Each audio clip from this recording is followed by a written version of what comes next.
नमस्कार दोस्तों, मैं हूं नरेंद्र और आज हमारे साथ हैं उपासना सिंह। उपासना सिंह को कभी आपने पंजाबी फिल्मों में देखा, कभी राजस्थानी फिल्मों में देखा, कभी टीवी पर देखा और कभी कपिल शर्मा के साथ देखा। जब भी वो नजर आई उन्होंने हमेशा दिल जीता। आइए बात करते हैं उपासना से। उपासना जी, एनडीटीवी में आपका स्वागत है। थैंक यू नरेंद्र जी। आपका एनडीटीवी बहुत हिट है, तो हमें खींच के लेके आए। उन्होंने बोला एनडीटीवी में तो होनी चाहिए प्रमोशन फिल्म की। जी, तो कौन सी फिल्म है, क्या नया कर रहे हैं अभी आप? इस फिल्म का नाम है बड़ा करारा पूदना। जो हिंदी के दर्शक हैं शायद वो सोचें कि पूदना क्या होता है, तो मैं उनको बता दूं पुदीना।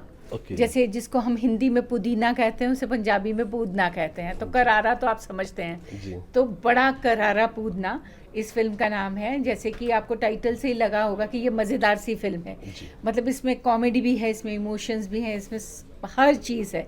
तो करारा पूदना है।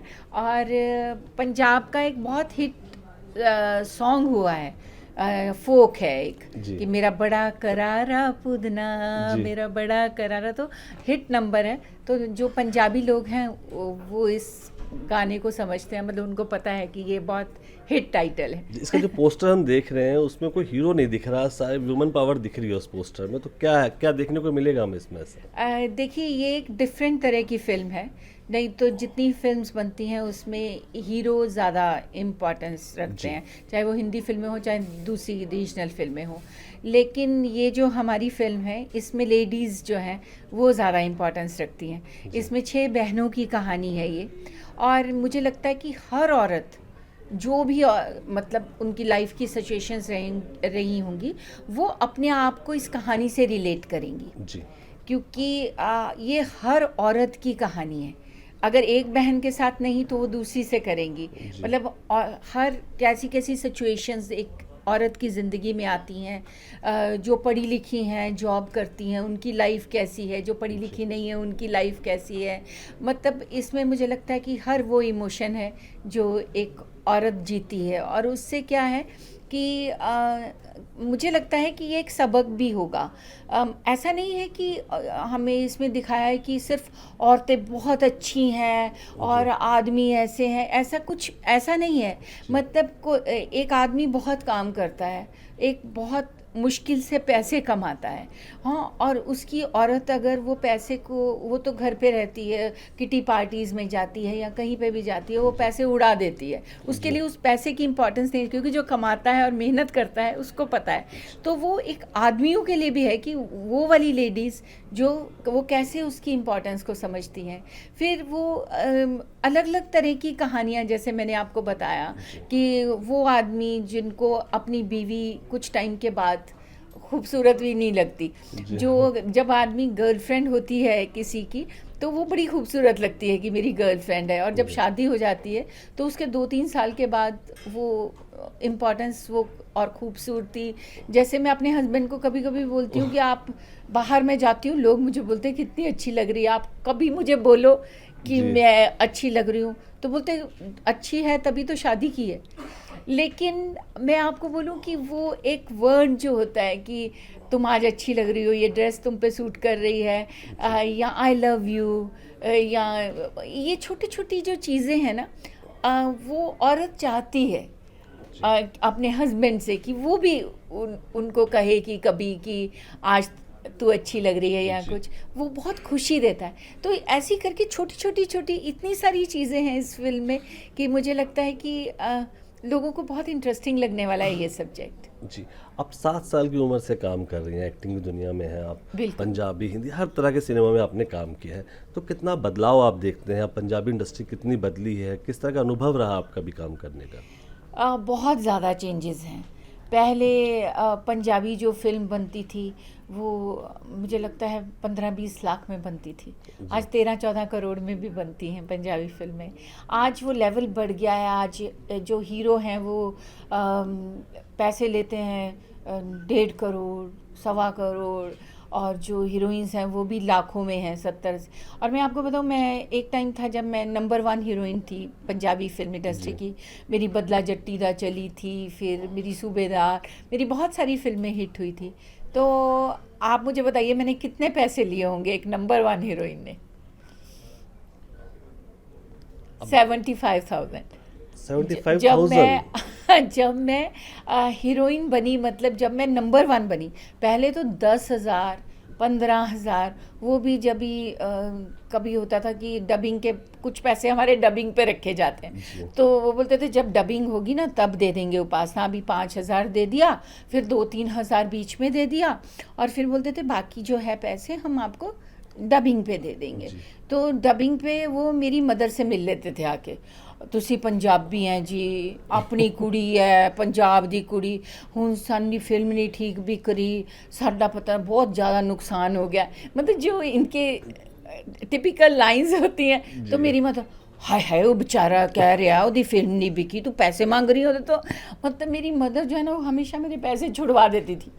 तो मैं अपनी मम्मी को बोलती थी जब कोई प्रोड्यूसर आए ना तो आप बाहर मत निकलना, क्योंकि आपकी वजह से मेरे को पैसे नहीं मिलते। उस टाइम पैसे की बहुत ज़्यादा इम्पोर्टेंस थी, मतलब कि हमारे पास बहुत कुछ नहीं था, हमने घर लेना था, गाड़ी चाहिए थी, और बहुत सारी नीड्स होती हैं। तो मैं अपनी मदर को, लेकिन वो लोग कैसे भी करके मेरी मदर को ढूंढ लेते थे।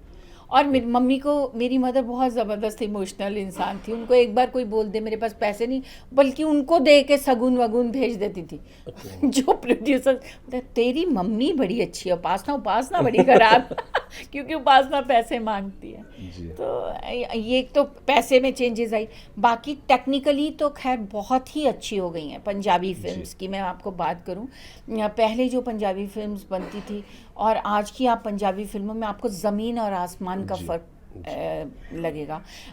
सब्जेक्ट्स बहुत इम्पोर्टेंस रखने लग गए हैं। पहले एक हीरो हीरोइन का लव अफेयर होता था, एक विलन होता था, वो बीच में टांग अपनी अड़ाता था, बाद में हीरो जीत जाता था, और वो ये।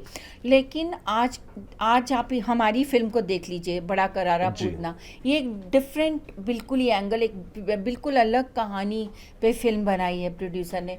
और ऐसी और भी बहुत सारी पंजाबी फिल्में बन रही हैं और बनी भी हैं, जो कि सब्जेक्ट वाइज, सब्जेक्ट उसका हीरो होता है। तो मैं अगर कहूँ कि हमारी फिल्म में कोई हीरो नहीं है, लेकिन हमारी फिल्म का सब्जेक्ट जो है वो इतना स्ट्रांग है कि वही हीरो है इसका। उसका पोस्टर ही बहुत अच्छा लग रहा है देखने में। आप सब लोग को ट्रेलर देखिए, देखिए। ट्रेलर भी मुझे उसका अच्छा। मेरे हिंदी के जो डायरेक्टर्स प्रोड्यूसर्स हैं वो कॉल कर रहे हैं कि उपासना बहुत इंटरेस्टिंग लग रहा है, और मुझे इस फिल्म में, मतलब हैं तो हम 6 बहनें, तो मुझे मेरा रोल बहुत पसंद आया था। मैं, क्योंकि जब मैंने ये एक मराठी फिल्म है, जी हाँ, बाईपन भारी, मेरे को मराठी का वो वर्ड नहीं मालूम, लेकिन एक छोटी फिल्म ने बहुत ज़्यादा बिजनेस किया रही था, थी ये फिल्म, ब्लॉकबस्टर फिल्म। तो उसको इन्होंने अभी पंजाबी में बनाया है।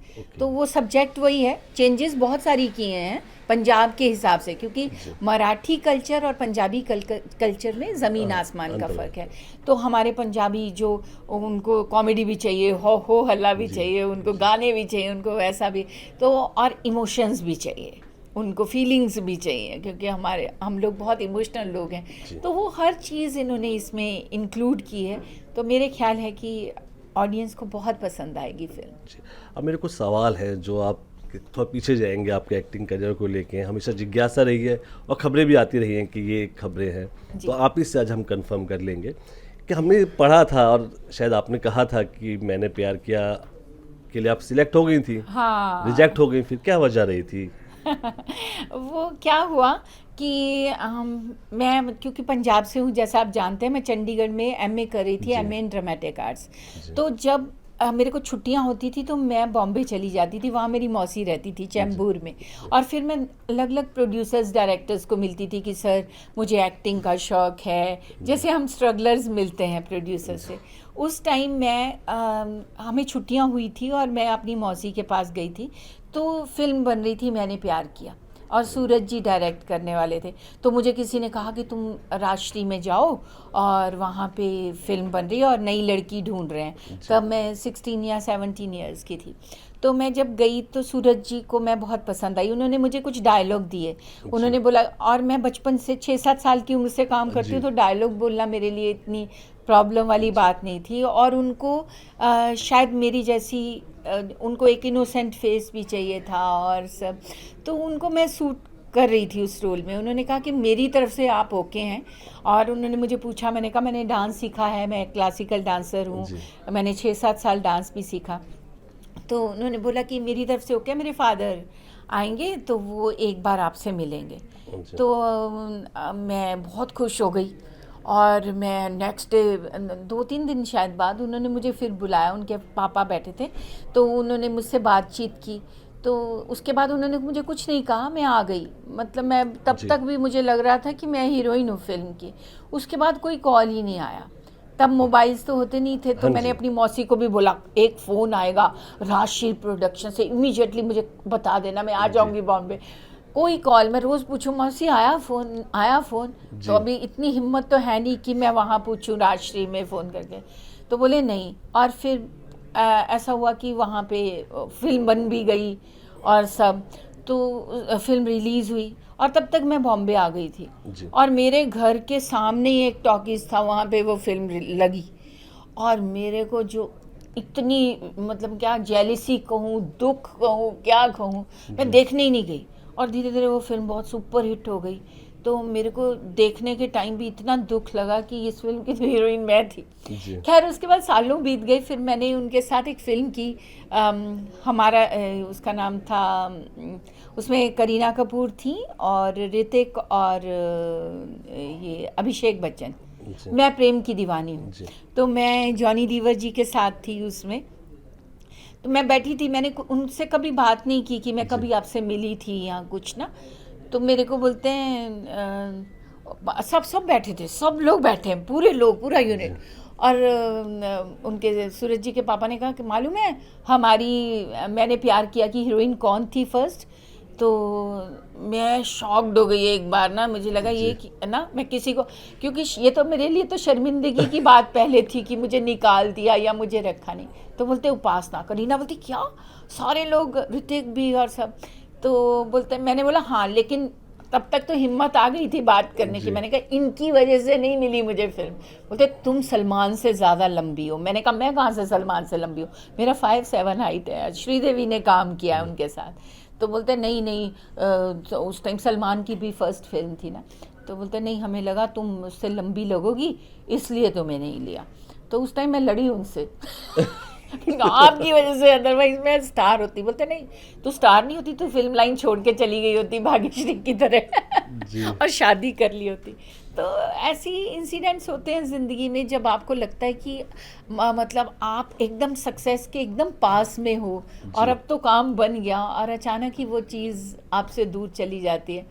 तो मुझे एक पंडित ने भी बोला था जी। कि उपासना जो है ना, आपकी सुपर हिट होगी फर्स्ट फिल्म, लेकिन आपकी स्ट्रगल जारी रहेगी। मैंने बोला ये पंडित पागल है कि मेरी पहली फिल्म हिट हो जाएगी उसके बाद भी मेरी स्ट्रगल कैसे जारी रहेगी। जी। लेकिन ऐसा हुआ मेरे साथ। मैंने जो मेरी पहली फिल्म थी उसका नाम था बाई चाली सासरी है। जी। मतलब वो सुपर डुपर हिट, उसके भी ऊपर मैं कहूँगी।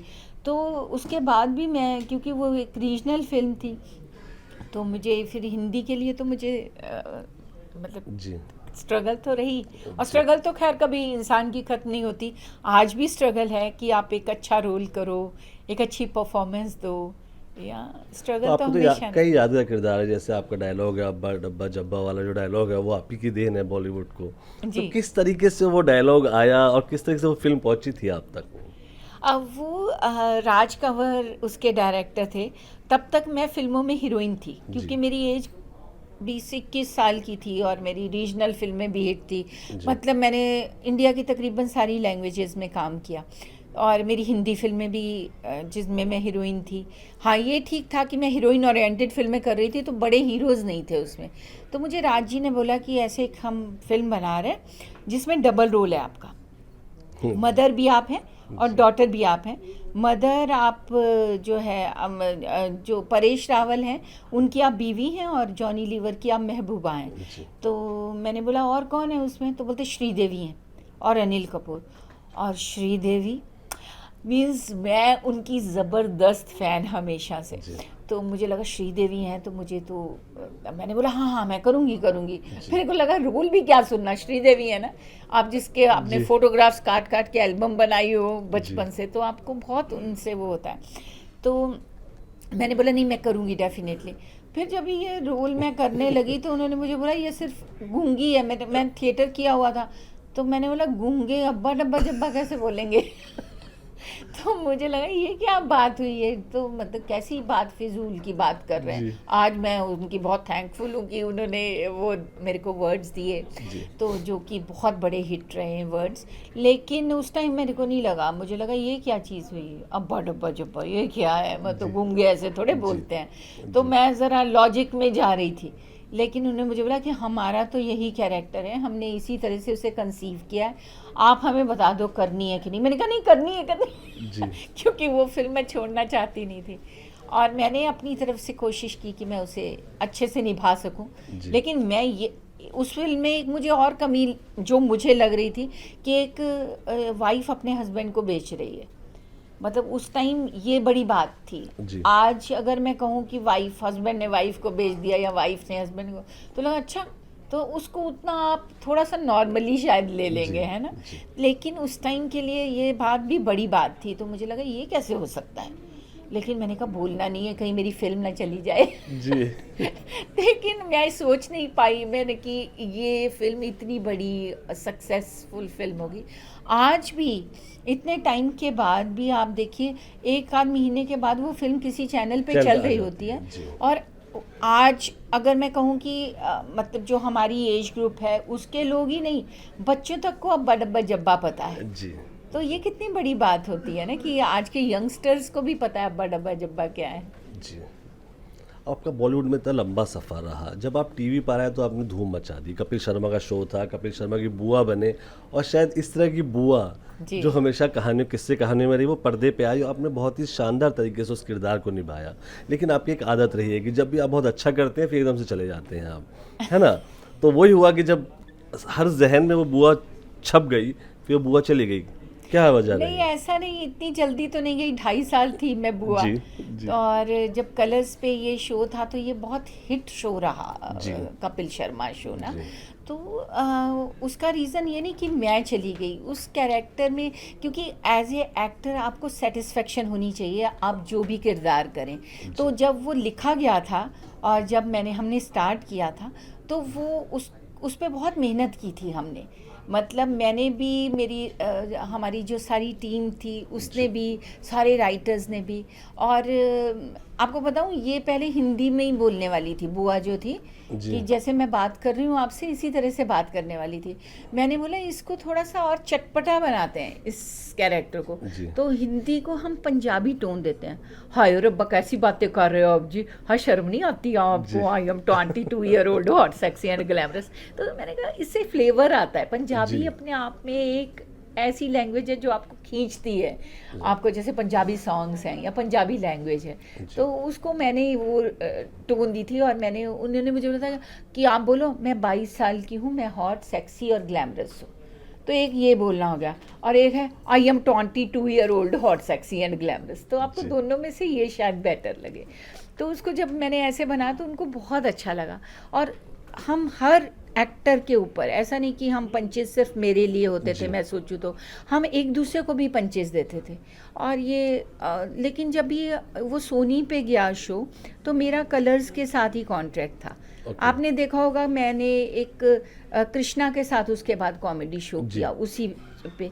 तो मैं क्योंकि मेरा कॉन्ट्रैक्ट उनके साथ था, तो उन्होंने बोला कि आप तो जा नहीं सकते सोनी में, क्योंकि हमारा ऑलरेडी आपके साथ कॉन्ट्रैक्ट है। तो मैंने फिर इसलिए मुझे वहाँ रुकना पड़ा। और फिर बाद में जब मैंने ये शो उनका छोड़ा, मैं वापस, कपिल ने मुझे वापस बुलाया, लेकिन मुझे वो किरदार में जैसी सेटिस्फेक्शन होनी चाहिए थी वो नहीं थी। पहले बहुत मुझे मज़ा आया करने में ना, लेकिन बाद में मैंने कपिल को, और आज भी मेरा उससे बहुत अच्छा संबंध है। पता नहीं लोगों में कई बार ऐसी धारणा हो जाती है कि अगर वो शो में नहीं है तो पता नहीं शायद उनका कोई झगड़ा हो गया है या कुछ, ऐसी कोई बात नहीं। आज भी मेरे छोटे भाई की तरह है और बहुत ज़्यादा हमारा अच्छा संबंध है। मैंने लेकिन उसको बोला है कि कपिल कभी वैसा रोल होगा ना, वैसा मज़ा आने वाला, तभी मैं करूँगी, अदरवाइज़ मज़ा नहीं आता है फिर। जी। आपने सलमान खान, शाहरुख, आमिर सबके साथ काम किया सबके है। साथ, और है, फ्लर्ट तो अजय हर एक के देवगन, साथ किया अक्षय है। कुमार, है ना। सबसे ज़्यादा मज़ा किसके साथ फ्लर्ट करने में आया? अब ये बताइए, आपने फ्लर्ट का है तो आप ही बताएं, सबसे ज़्यादा मज़ा किसके साथ? सबसे ज़्यादा मज़ा मुझे शाहरुख खान के साथ आया। तो कोई यादगार किस्सा? मैं आपको बताती हूँ। आपको याद होगा मेरा किरदार उसमें ऐसा होता था कि मैं जिस भी एक्टर के साथ फ्लर्ट कर रही थी जी। वो मुझे रिजेक्ट कर देता था कि नहीं, मुझे तुमसे शादी नहीं करनी। जी। बुआ जो, उनको पहले ही बता दिया जाता था कि एक हमारा कैरेक्टर है, ये आपके पीछे पड़ा रहेगा, आपको बोलना है कि नहीं नहीं, मतलब मैं आपसे शादी करूंगा, या तुम तो जुआ भी खेलती हो, तुम्हारी जी। शक्ल कैसी है, तुम्हारा ये क्या है, मतलब ऐसा सारा था। जी। तो शाहरुख जी आए, तो शाहरुख जी को भी उन्होंने 2-4 लाइनों में एक्सप्लेन किया होगा जी। कि आपको इसको रिजेक्ट करना है। अब शाहरुख दिल के इतने अच्छे इंसान है ना, मतलब उनको लगा, मैं जब गई मैंने उनके साथ वही फ्लर्टेशन स्टार्ट की, हाय ओ रब्बा, बादशाह कितने सुंदर हो, है मेरे साथ शादी कर लो, मेरे से जी। ज़्यादा आपको कोई अच्छी लड़की नहीं मिलेगी। तो मैंने कहा, इतना लड़कियों के साथ रोमांस करते हो, मेरे साथ नहीं कर सकते? बोलता क्यों नहीं कर सकता? तो मेरे लिए खुद के लिए वो शॉकिंग हो गया, क्योंकि जितने को भी आते थे वो जैसे कोई भी हो कि तुम तो मेरे फादर से बड़ी उम्र की हो, मेरे कैरेक्टर को उस तरह से इन्होंने जी। बता रखा था। जी। तो मैंने बोला कि अच्छा, अब मैं खुद कंफ्यूज हो गई, क्योंकि मैं उनके पास खड़ी थी। आप जी। कभी वो शो लगाओगे तो आप देखना। मैंने कहा तो ठीक है, फिर किस करो मुझे? तो बोलते हाँ। तो उन्होंने मुझे ऐसे किया और पलट दिया ऐसे, जी। और मतलब वो तो एक हमारा एक जेस्चर ही होता है जी। ना जी। वैसा, और जी। वो ऐसे झुके, और मैं ना, मतलब मेरे एक्सप्रेशन चले गए मेरे, मुझे लगा ये जी। क्या हो गया, ये क्या हो गया। तो वो एक अलग ही मोमेंट था। फिर मैंने उनको बोला कि देखिए, आप मेरे साथ मेरे बेडरूम में चलेंगे, वहाँ चलकर हम बातें करते हैं। तो बोलते चलिए। अब क्या हुआ कि मैं जो बोल रही हूँ वो जी। उसी को ओके करे जा रहे हैं। जी। और मेरे को आदत थी कि अच्छा ऐसे कैसे हो सकता है, आप मेरे साथ फ्लर्ट नहीं करना चाहते हैं, लो जी इतनी हीरोइनों के साथ किया तो मेरे जी। साथ क्यों जी। नहीं कर सकते, जी। उनके साथ गाने गाते हो, मेरे साथ क्यों नहीं गा जी। सकते। इस तरह की मेरी लाइनें होती थी, और ये तो उल्टा हो गया। तो फिर वो सारा कुछ जो था वो मुझे उसी टाइम सोचना पड़ा कि अब मैं आगे क्या बोलूँ, या मतलब कैसे। जी। और वो इतना सॉफ्टली उसको प्ले कर रहे थे। उसके बाद शाहरुख जी के साथ मैं जब भी मिली हूँ, या जिस भी फिल्म में हमने काम किया, या कुछ भी, या जी। कई शोज़ में वो मिले, वो इतने रिस्पेक्टफुली मिलते हैं, और इतना अच्छा उनका बिहेवियर है। सो ऐसा नहीं, बाकी लोग भी मेरे साथ बहुत अच्छे रहे हैं, मैं ऐसा नहीं कहती, लेकिन वो एक अलग ही इंसिडेंट था जो जी। मुझे याद आता है। तो एक चीज़ बताएंगे, अभी आने वाले किन प्रोजेक्ट्स में हम आपको देखेंगे? अब मेरी 6 तो पंजाबी फिल्में रिलीज़ पे हैं। जी। तो उसमें सबसे पहली बड़ा करारा पूतना आ रही है आपके सामने ना। जी। उसके बाद मेरी जैसे कैरी ऑन जट्टा है, वैसे ही हमने एक फिल्म की कैरी ऑन जट्टिए, ओके। वो गिप्पी नहीं बनाई है, समीर जी डायरेक्टर जी। हैं, तो वो आएगी। फिर डैडी कूल मुंडे फूल आएगी। फिर